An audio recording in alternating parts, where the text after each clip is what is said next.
Magandang buhay sa lahat. Cole Walliser, praise Liza Soberano.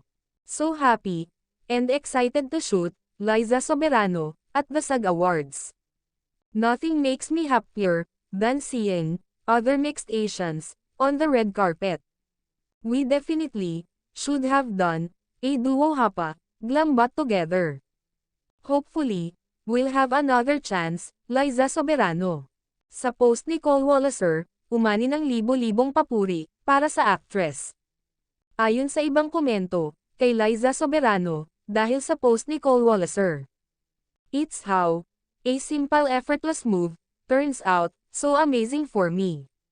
No misses at all. What a princess, and that hair.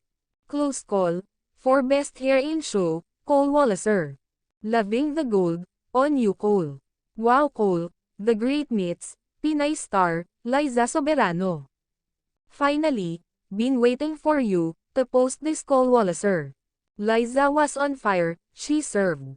She has that innocent look, absolutely gorgeous. The smile, the eyes, the spin, the hair.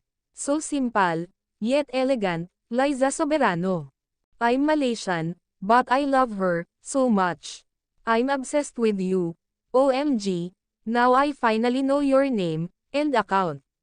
She is like a Disney princess. Perfect face and hair. Ito lamang ang iilan sa libo-libong komento ng mga netizens sa post ni Cole Walliser with Liza Soberano. Nakaka-proud talaga si Liza Soberano. As a fan, nakakatuwa magbasa ng komento ng iba't ibang lahi at puro good vibes para sa ating queen, Hopi. More updates sa susunod. Salamat guys sa suporta.